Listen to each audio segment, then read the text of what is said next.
ಬಂಧುಗಳೇ ನಮಸ್ಕಾರ. ಹೇಗಿದ್ದೀರಿ ಎಲ್ಲರೂ? ಶನಿದೇವ ಅಂದರೆ ಯಾರಿಗೆ ತಾನೇ ಭಯ ಇಲ್ಲ? ಮನುಷ್ಯನ ಪಾಪ ಪುಣ್ಯಗಳ ನ್ಯಾಯಾಧೀಶ ಶನಿದೇವ. ಮನುಷ್ಯ ಮಾಡಿದಂತಹ ಪಾಪಕರ್ಮಗಳಿಗೆ ಇಲ್ಲೇ ತೀರ್ಪು ಶಿಕ್ಷೆಯನ್ನು ಅನುಭವಿಸುವಂತೆ ಮಾಡಿ ಆತ್ಮಶುದ್ಧಿ ಮಾಡ್ತಾನೆ. ಶನಿಯ ಈ ಕರ್ಮಫಲ ತತ್ವಗಳನ್ನು ಸರಿಯಾಗಿ ಅರಿತ ಮನುಷ್ಯನಿಗೆ ಯಾವುದೇ ರೀತಿಯ ದುಃಖ, ನಿರಾಸೆ, ಶೋಕ ಪಡುವ ಹಾಗಿಲ್ಲ. ಶನಿಯ ವಕ್ರದೃಷ್ಟಿಯಿಂದ ತಪ್ಪಿಸಿಕೊಳ್ಳಲು ನಾನಾ ರೀತಿಯ ಪೂಜಾ ಅನುಷ್ಠಾನಗಳನ್ನು ಮಾಡುತ್ತಾರೆ. ಆದರೆ ನಾನೀಗ ಹೇಳಲು ಹೊರಟಿರುವ ಈ ಒಂದು ಸರಳವಾದ ಕ್ರಮವನ್ನು ಪಾಲಿಸಿದರೆ ನಿಮಗೆ ಶಾಶ್ವತವಾಗಿ ಶನಿಯ ಕೃಪೆ ಸಿಗಲಿದೆ. ಏಕೆಂದರೆ ಈ ಕ್ರಮವನ್ನು ನಮ್ಮ ಮಾನವ ಕುಲದ ಒಳಿತಿಗಾಗಿ ಸಾಕ್ಷಾತ್ ಶ್ರೀರಾಮಚಂದ್ರ ಪ್ರಭುವಿನ ತಂದೆಯೇ ದಶರಥ ಮಹಾರಾಜನ ಮೂಲಕ ಈ ಭಗವಂತನೇ ಕರುಣಿಸಿರುವ ಮಾರ್ಗ. ದಶರಥ ಹೇಳಿರುವಂತೆ ನಾವು ಇದೊಂದು ಮಾರ್ಗವನ್ನು ಅನುಸರಿಸಿದರೆ ಸಂಪೂರ್ಣವಾಗಿ ಶನಿ ಮಹಾತ್ಮನ ಆಶೀರ್ವಾದಕ್ಕೆ ಪಾತ್ರರಾಗುತ್ತೇವೆ. ಹಾಗಾದರೆ ಆ ಮಾರ್ಗ ಯಾವುದು? ಶನಿಯ ಕೃಪೆಗೆ ಏನು ಮಾಡಬೇಕು ಅಂತ ಈ ವಿಡಿಯೋದಲ್ಲಿ ನಾವು ತಿಳ್ಕೊಳ್ಳೋಣ ಬನ್ನಿ. ಮನುಷ್ಯನ ದಿಸೆಗಳನ್ನು ಬದಲಿಸುವ ಗ್ರಹಗಳ ದೊರೆಯೇ ಶನಿ ಗ್ರಹ.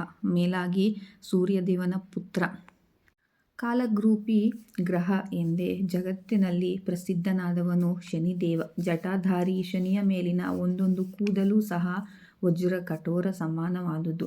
ದೈತ್ಯ ದಾನವ ಸ್ವರೂಪ ಮನಸ್ಸುಗಳಿಗೆಂತೂ ಭೀಕರವಾದ ದೇವನೆಂದರೆ ಈ ಶನಿ. ಇಂತಹ ಉಗ್ರರೂಪಿ ಶನಿದೇವನ ಕೃಪೆಗಾಗಿ ಸಾಕ್ಷಾತ್ ಆ ಶ್ರೀರಾಮನ ತಂದೆ ದಶರಥ ಮಹಾರಾಜನೇ ಒಂದು ಅದ್ಭುತವಾದಂತಹ ನಿಯಮವನ್ನು ತೋರಿಸಿದ್ದಾರೆ. ಸಪ್ತದ್ವೀಪಗಳಿಗೂ ಅಧಿಪತಿಯಂತಿದ್ದ ರಘುಕುಲದ ಸಾಮ್ರಾಟ ದಶರಥ ಮಹಾರಾಜನ ಆಸ್ಥಾನ ಸಭೆ ನಡೆಯುತ್ತಿತ್ತು. ಆಸ್ಥಾನದಲ್ಲಿ ರಾಜ್ಯದ ಆಗು ಹೋಗುಗಳ ಹಾಗೂ ಕಲ್ಯಾಣ ಯೋಜನೆಗಳ ಬಗ್ಗೆ ಚರ್ಚೆ ನಡೆಯುತ್ತಿತ್ತು. ಆಗ ಆಸ್ಥಾನ ವಿದ್ವಾಂಸರೊಬ್ಬರು ಮುಂದಿನ ದಿನಗಳಲ್ಲಿ ಎದುರಾಗಲಿರುವ ಆತಂಕವನ್ನು ಹೇಳತೊಡಗಿದರು. ಆಸ್ಥಾನದ ಜ್ಯೋತಿರ್ವಿದ್ವಾನ್ ಶನಿಗ್ರಹದ ವಿಶೇಷ ಚಲನೆಯ ಬಗ್ಗೆ ತಿಳಿಸಿದರು. ಕೃತ್ತಿಕಾ ನಕ್ಷತ್ರದ ಕೊನೆಯಲ್ಲಿದ್ದ ಶನಿಗ್ರಹವು ರೋಹಿಣಿ ನಕ್ಷತ್ರವನ್ನು ಭೇದಿಸಿಕೊಂಡು ಹೊರಟಿದೆ. ಇದಕ್ಕೆ ಶಾಕಟ ಭೇದ ಎಂದು ಕರೆಯಲಾಗುತ್ತದೆ. ಜ್ಯೋತಿಷ್ಯ ಶಾಸ್ತ್ರದಲ್ಲಿ ಈ ಗ್ರಹಕೂಟ ಯೋಗದೇವ ದಾನವರಿಗೂ ಕೂಡ ಮಹಾಭಯಂಕರವೇ. ಸತತ 12 ವರ್ಷಗಳ ಕಾಲ ಭೀಕರವಾದಂತಹ ಬರಗಾಲ ಎದುರಾಗಲಿದೆ. ಭೂಮಂಡಲವೇ ಕ್ಷೋಭೆಗೆ ಒಳಗಾಗುವುದು ಎಂದು ಆಸ್ಥಾನಿಕ ಹೇಳುತ್ತಾನೆ. ದಶರಥನಿಗೆ ಚಿಂತೆ ಶುರುವಾಯಿತು. ಆಗ ರಘುಕುಲ ಗುರು ವಸಿಷ್ಠರ ಮೊರೆ ಹೋದ ದಶರಥ ಮಹಾರಾಜ, ಪೂಜ್ಯರೇ, ಈ ಸಮಸ್ಯೆಗೆ ನೀವೇ ಪರಿಹಾರ ಕೊಡಬೇಕೆಂದು ಕೇಳಿಕೊಳ್ಳುತ್ತಾನೆ. ಆಗ ಅವರು ಈ ರೀತಿಯಾಗಿ ಹೇಳಿದರು. ದಶರಥ, ರೋಹಿಣಿ ನಕ್ಷತ್ರ ಪ್ರಜಾಪತ್ತ ನಕ್ಷತ್ರ. ಈ ನಕ್ಷತ್ರ ಭೀನವಾದರೆ ಯಾವ ಪ್ರಜೆಯೂ ಉಳಿಯಲಾರರು. ತ್ರಿಮೂರ್ತಿಗಳಿಂದಲೂ ಸಹ ಇದಕ್ಕೆ ಪರಿಹಾರವಿಲ್ಲ ಎಂದರು. ವಸಿಷ್ಠರ ಮಾತು ಕೇಳಿ ದಶರಥ ಇನ್ನಷ್ಟು ಚಿಂತೆಗೊಳಗಾದ. ಭೂಮಂಡಲವನ್ನು ರಕ್ಷಣೆ ಮಾಡಲು ತಾನೇ ಅಂತರಿಕ್ಷಕ್ಕೆ ಹೋಗಲು ನಿರ್ಧಾರ ಮಾಡಿದನು. ತನ್ನೆಲ್ಲ ಧನುರ್ಬಾಣಗಳನ್ನು ಕೈಗೆತ್ತಿಕೊಂಡು ನಕ್ಷತ್ರ ಮಂಡಲಕ್ಕೆ ಪ್ರಯಾಣ ಬೆಳೆಸಿದ. ನಂತರ ರೋಹಿಣಿ ನಕ್ಷತ್ರ ಮಂಡಲವನ್ನು ತಲುಪಿದ. ರೋಹಿಣಿ ನಕ್ಷತ್ರದ ಉತ್ತುಂಗದ ಶೃಂಗದಲ್ಲಿ ರತ್ನಖಚಿತ ಬಂಗಾರದ ರಥ, ರಾಜಹಂಸ ಖಚಿತದಂತೆ ಕಂಗೊಳಿಸುತ್ತಿರುವ 4 ಬಿಳಿ ಬಣ್ಣದ ಕುದುರೆಗಳು. ರಘುಕುಲದ ಸಾಮ್ರಾಟನ ರಥಕ್ಕೆ ಸೂರ್ಯನದ್ದೇ ಧ್ವಜ. ಇದರಿಂದ ರಥ ಇನ್ನಷ್ಟು ವೈಭವವಾಗಿ ಕಂಗೊಳಿಸುತ್ತಿತ್ತು. ಅಂತಹ ರಥದ ಮಧ್ಯೆ ನಿಂತ ಸಾರ್ವಭೌಮ ದಶರಥ ಮಹಾರಾಜ ತನ್ನ ಧನಸ್ಸನ್ನು ಠೇಂಕರಿಸಿದ.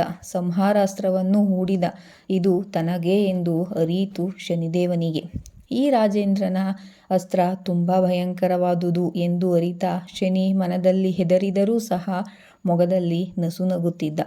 ಓ ರಾಜಶ್ರೇಷ್ಠ ದಶರಥ, ನಿನ್ನ ಪೌರುಷವನ್ನು ನಾನು ಮೆಚ್ಚಿದೆ. ನಿನ್ನ ಪರಾಕ್ರಮ ಅಸಾಧಾರಣವಾದುದು. ಆದರೆ ನೀನು ನನ್ನ ಶಕ್ತಿ ಸಾಮರ್ಥ್ಯಗಳನ್ನು ಕೂಡ ಅರಿಯಬೇಕು. ಮೊದಲು ದೇವದೈತ್ಯ, ಸುರಾಸುರ, ಸಿದ್ಧಪುರುಷ, ಮನುಷ್ಯ, ಹೀಗೆ ಯಾರೇ ಆಗಲಿ ನಾನು ಕಣ್ಣು ತೆರೆದು ನೋಡಿದರೂ ಸಾಕು ಸುಟ್ಟು ಭಸ್ಮವಾಗುತ್ತಾರೆ. ಆದರೆ ನಿನ್ನ ಮೇಲೆ ನಾನು ಪ್ರೀತನಾಗಿ ಹೋಗಿದ್ದೇನೆ. ನಿನ್ನ ಪೌರುಷ ಎದೆಗಾರಿಕೆಯಿಂದ ಸಂತುಷ್ಟನಾಗಿರುವೆ. ನಿನಗೇನು ಬೇಕು ಕೇಳು ಎಂದ ಶನಿದೇವ. ಯುದ್ಧಕ್ಕೂ ಮೊದಲೇ ದಶರಥನಿಗೆ ತನ್ನ ದಾರಿ ಲಭಿಸಿತು. ಸೂರ್ಯಪುತ್ರ ಶನಿದೇವ, ನನಗೆ ಏನೂ ಬೇಡ, ನನಗಾಗಿ ಅಂತ ಏನು ಬೇಡವೇ ಬೇಡ. ಆದರೆ ಈ ಜಗದ ಒಳಿತಿಗಾಗಿ ಒಂದೇ ಒಂದು ಅನುಗ್ರಹ ಮಾಡು. ನೀನು ಸೂರ್ಯಚಂದ್ರರಿರುವವರೆಗೂ ಈ ಭೂಮಿ ಸಮುದ್ರಗಳಿರುವವರೆಗೂ ಎಂದೂ ಕೂಡ ರೋಹಿಣಿ ನಕ್ಷತ್ರವನ್ನು ಭೇದಿಸುವುದಿಲ್ಲ ಎಂದು ನನಗೆ ಮಾತು ಕೊಡು ಎಂದು ಕೇಳಿಕೊಂಡ. ದಶರಥನ ಲೋಕಕಲ್ಯಾಣದ ಗುಣಕ್ಕೆ ಮೆಚ್ಚಿದ ಶನಿದೇವ ತಥಾಸ್ತು ಎಂದ. ಜೊತೆಗೆ ಇನ್ನು ಯಾವುದಾದರೊಂದು ವರ ಬೇಡಿಕೋ ಎಂದು ಒತ್ತಾಯ ಮಾಡಿದ. ದಶರಥ ಎರಡನೇ ವರವನ್ನು ಕೇಳಿದ. ಭಗವಂತ, ನೀನು ರೋಹಿಣಿ ನಕ್ಷತ್ರದಲ್ಲಿ ಶಕಟ ಭೇದನ ಮಾಡುವುದಿಲ್ಲ ಎಂದು ಹೇಳಿದ್ದೀಯ. ಹಾಗೆಯೇ ಎಂದೂ ಕೂಡ ಭೂಮಂಡಲದಲ್ಲಿ 12 ವರ್ಷಗಳ ದೀರ್ಘವಾದ ಬರಗಾಲವನ್ನು ತರಬೇಡ ಎಂದು ಕೇಳಿಕೊಂಡ. ಅದರಂತೆ ಶನಿದೇವ ಇನ್ನೆಂದೂ ಈ ಮಂಡಲದಲ್ಲಿ 12 ವರ್ಷಗಳ ಭೀಕರ ಬರಗಾಲವನ್ನು ತರುವುದಿಲ್ಲವೆಂದು ವರ ನೀಡಿದನು. ಇಂತಹ ಭೀಕರ ಬರಗಾಲವನ್ನು ಕೊನೆಗಾಣಿಸಿದ ಕೀರ್ತಿ ನಿನಗೆ ಸಲ್ಲುತ್ತದೆ ಎಂದು ಆಶೀರ್ವದಿಸಿದ. ಈ ಎಲ್ಲ ವರಗಳಿಂದ ಪರಮಾನಂದಗೊಂಡ ದಶರಥ ಮಹಾರಾಜನು ಕೈಯಲ್ಲಿದ್ದ ಬಿಲ್ಲು ಬಾಣಗಳನ್ನು ಎಸೆದು ತನಗೇ ಅರಿವಿಲ್ಲದಂತೆ ಎರಡೂ ಕೈ ಜೋಡಿಸಿ ನಿಂತ. ಮುಕ್ತ ಕಂಠದಿಂದ ಶನೇಶ್ವರನನ್ನು ಜಪಿಸಲು ಆರಂಭಿಸಿದ. ಕೃಷ್ಣವರ್ಣನೆ, ಕಾಲಾಗ್ನಿ ರೂಪನೆ, ಮಹಾದೇವನಂತೆ ಕಾಂತಿಯುಳ್ಳವನೇ, ನಿನಗೆ ನಮಸ್ಕಾರ. ಮಾಂಸರಹಿತ ದೇಹಧಾರಿಯಾದ ನೀನು ಉದ್ದುದ್ದ ಜಡೆ, ಮೀಸೆಗಳಿಂದ ಕಂಗೊಳಿಸುತ್ತಿರುವೆ. ವಿಶಾಲ ನೇತ್ರಗಳಿಂದ ಭಯ ಹುಟ್ಟಿಸೋ ಹಾಗೆ ಕಾಣಿಸುತ್ತಿದ್ದೀಯ. ಸರ್ವಭಕ್ಷಕನಾದ ಸೂರ್ಯಪುತ್ರನೇ, ಕೆಳಗೆ ದೃಷ್ಟಿ ಇಟ್ಟಿರುವ ನಿನ್ನ ಕೈಯಲ್ಲಿರುವ ವಿನಾಶಕಾರಿ ಖಡ್ಗ ನೋಡಿದರೆ ಅಸಾಧಾರಣವಾದುದು. ಮಂದಗತಿಯಲ್ಲಿ ನೀನು ಯೋಗ ಸಾಧಕ. ಜ್ಞಾನವೇ ನಿನ್ನ ಕಣ್ಣುಗಳು. ಆ ನಿನ್ನ ಕಣ್ಣುಗಳು ಸಂತುಷ್ಟವಾದರೆ ರಾಜ್ಯವೇ ಶ್ರೇಷ್ಠವಾಗುತ್ತದೆ. ಇಲ್ಲವಾದರೆ ಯಾರೇ ಆಗಲಿ ಅವರಿಗೆ ರಾಜ್ಯಭ್ರಷ್ಟ, ಪುಣ್ಯಭ್ರಷ್ಟ, ಸುರ ದೇವದೇವತೆಗಳು ಯಾರೇ ಆದರೂ ನಿನ್ನ ದೃಷ್ಟಿಗೆ ನಾಶವಾಗಬೇಕಾದೀತು. ಆದರೆ ನಾನು ನಿನ್ನಲ್ಲಿ ಕೇಳುವುದೊಂದೇ, ಹೇ ಸೂರ್ಯನಂದನ, ಇಂದಿನಿಂದ ಯಾವ ಮನುಷ್ಯನಿಗೂ ಪಶುಪಕ್ಷಿಗಳಿಗೂ ಪೀಡಕನಾಗಬೇಡ ಎಂದು ಕೇಳಿಕೊಂಡ ದಶರಥ. ಇದಕ್ಕೆ ಪ್ರತಿಯಾಗಿ ಶನಿದೇವ ಏನು ಹೇಳಿದನೆಂದರೆ, ದಶರಥ, ಗ್ರಹಗಳೆಲ್ಲವೂ ಪೀಡಕರೇ ಅಲ್ಲವೇ? ನಾನು ಕೂಡ ಅಂತಹದ್ದೇ ಒಂದು ಗ್ರಹ ಎಂದ ಮೇಲೆ ಹೇಗೆ ತಾನೇ ಸುಮ್ಮನಿರಲಿ? ನೀನು ಅಶಕ್ತನಾದುದನ್ನು ಬೇಡಿರುವೆ. ಆದರೂ ನಿನಗೊಂದು ಯೋಗ್ಯ ಉಪಾಯವನ್ನು ಹೇಳುತ್ತೇನೆ, ಕೇಳು. ನೀನೀಗ ನನ್ನ ಮುಂದೆ ಯಾವ ಸ್ತೋತ್ರವನ್ನು ಹೇಳಿ ಸಂತುಷ್ಟಗೊಳಿಸಿದೆಯೋ ಅದನ್ನು ಯಾರು ಪ್ರತಿನಿತ್ಯ 2 ಸಲ, ಸಾಧ್ಯವಾಗದಿದ್ದರೆ 1 ಸಲವಾದರೂ ಹೇಳುತ್ತಾರೋ ಅವರನ್ನು ನಾನು ಎಂದೂ ಕಾಡುವುದಿಲ್ಲ. ಅಂತಹವರ ಬಾಲ್ಯ ತಾರುಣ್ಯ ರಕ್ಷಕರಾಗಿ ಅಕಾಲ ಮರಣವನ್ನು ತಡೆಯುತ್ತೇನೆ. ಆಯುಷ್ಯದ ಕೊನೆಯ ಭಾಗದಲ್ಲಿ ಸುಖದ ಮರಣವನ್ನು ಪ್ರಾಪ್ತಿಯಾಗುವಂತೆ ನೋಡಿಕೊಳ್ಳುತ್ತೇನೆ. ನನ್ನ ದಿನವಾದ ಶನಿವಾರದಂದು ಶ್ರದ್ಧೆಯಿಂದ ಶುಚಿಯಿಂದ ನನ್ನ ಕಬ್ಬಿಣದ ಪ್ರತಿಮೆಗೆ ಬನ್ನಿ ಎಲೆಗಳಿಂದ ಪೂಜಿಸಬೇಕು. ಎಳ್ಳು, ಉದ್ದು, ಅನ್ನ ಮೊದಲಾದ ಪದಾರ್ಥಗಳನ್ನು ನೈವೇದ್ಯಕ್ಕೆ ಇಡಬೇಕು. ಕಬ್ಬಿಣದ ಅಂಶವುಳ್ಳ ನಾಣ್ಯವನ್ನು ದಾನವಾಗಿ ಕೊಟ್ಟರೂ ಒಳ್ಳೆಯದೇ. ಅಲ್ಲದೆ ನೀನು ಹೇಳಿದ ಈ ಸ್ತೋತ್ರದಿಂದ ನನ್ನನ್ನು ಪ್ರಾರ್ಥಿಸಬೇಕು. ಹೀಗೆ ಪೂಜೆ ಮಾಡಿದ ಜನರಿಗೆ ನಾನೆಂದೂ ತೊಂದರೆ ಕೊಡುವುದಿಲ್ಲ ಎಂದು ಅಭಯವನ್ನಿತ್ತ ಶನಿದೇವ.